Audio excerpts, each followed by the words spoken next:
ये practice set है 31/5/2019 का। तो शुरू करते हैं। तत्परता, ये पूरा पैराग्राफ है, उसके नीचे क्वेश्चन आंसर है। चलिए जल्दी से पढ़ देती हूँ। तत्परता हमारी सबसे मूल्यवान संपत्ति है। इसके द्वारा विश्वसनीयता प्राप्त होती है।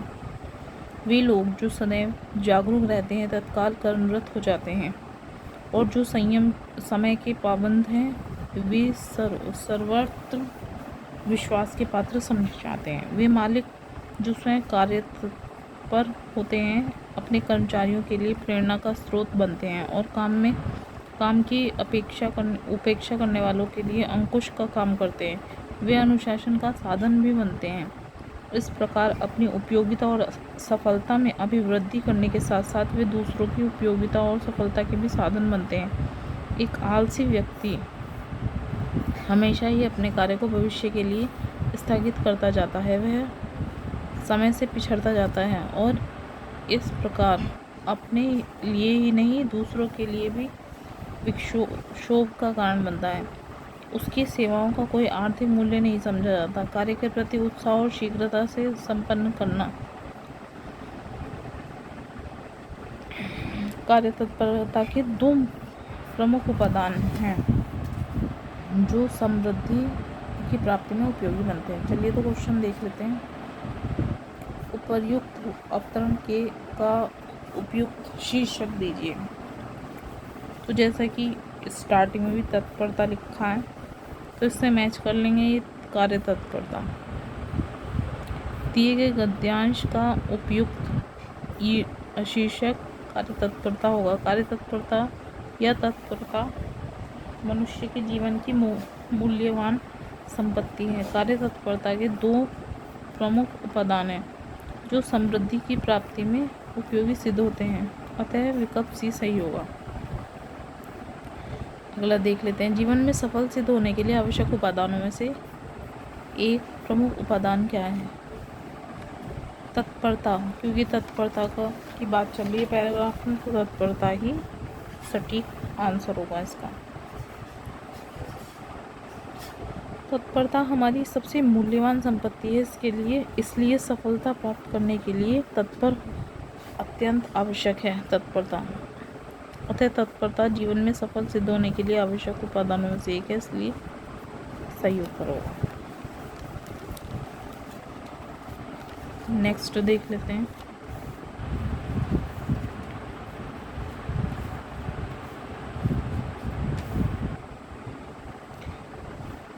गद्यांश का उचित संप्रेषण कौन सा होगा?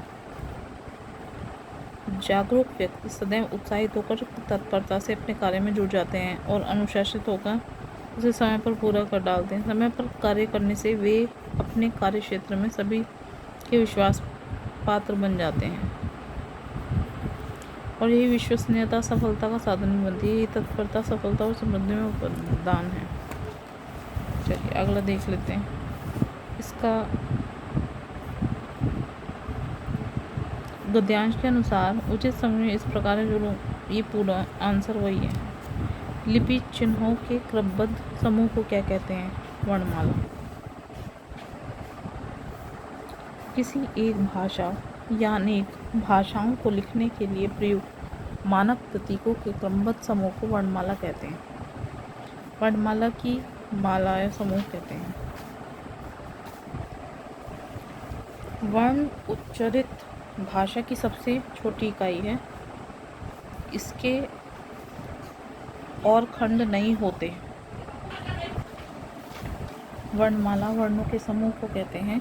हिंदी में कुल 52 वर्ण होते हैं। कौन सी मात्राएं हैं जिनका उपयोग तो किया जाता है, किंतु उसका समावेश स्वर में नहीं किया जाता? ये हैं अंग और अंग, और ए के पीछे 2 बिंदी, ये ऐसी 2 मात्राएं हैं जिनका प्रयोग तो किया जाता है, किंतु इनका समावेश स्वर में नहीं होता। अनुस्वार जो वर्ड की जो किसी वर्ण के ऊपर लगाया जाता है उसे अनुस्वार बोलते हैं, तथा विसर्ग जो साइड में लगाया जाता है उसे विसर्ग बोलते हैं। स्वर और व्यंजन के साथ योग न होने का कारण इन ध्वनियों को अयोगवाह कहते हैं, क्योंकि इनका उच्चारण किसी स्वर के बाद ही होता है। चलिए नेक्स्ट देख लेते हैं।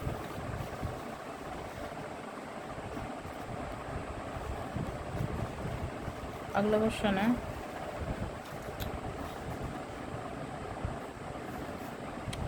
क्वेश्चन है, संस्कृत से हिंदी में प्रयुक्त मूल शब्द से वर्तमान स्थायी तद्भव रूप तक पहुंचने के मध्य में संस्कृत के अशुद्ध या टूटे फूटे स्वर में प्रयुक्त होने वाले शब्द क्या कहलाते हैं?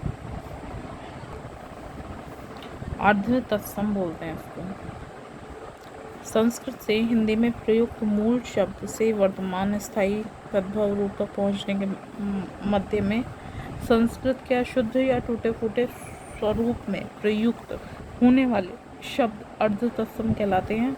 अर्ध तत्सम शब्द जैसा कि नाम से ही स्पष्ट है, अर्ध अर्थात आधा, तत्सम यानी ज्यों का त्यों। ऐसे शब्द जो पूर्णतः ज्यों का त्यों न रहकर उनमें थोड़ा परिवर्तन होकर प्रयुक्त होते हैं, अर्थात जो न तो पूरी तरह तत्सम और न ही तद्भव हैं, उन्हें ही अर्ध तत्सम बोलते हैं। शब्द प्रकार के आधार पर मनुष्यता शब्द का कौन सा भेद है? भाववाचक। जिन शब्दों से किसी प्राणी या पदार्थ के गुण, भाव, स्वभाव की एक अवस्था का बोध होता है, उन्हें भाववाचक संज्ञा कहते हैं। जैसे अच्छाई, मनुष्यता, बुराई, गुस्सा, हंसना, मोटापा, वीरता आदि भाववाचक होते हैं, जिसे आप फील करते हो। फील करना। इंद्रियों को जीत लिया हो जिसने, उसको बोलते हैं जितेंद्रिय। इंद्रियों को जीत लिया हो जिसने के लिए सर्वथा उपयुक्त शब्द होता है जितेंद्रिय। ये बहुत इंपॉर्टेंट क्वेश्चन है। इंद्रियों को वश में करने वाला के लिए एक शब्द है इंद्रजीत। जो देवों का राजा हो उसे इंद्र तथा इंद्रपति शब्द के लिए हिंदी में उचित वाक्यांश प्रचलित नहीं है।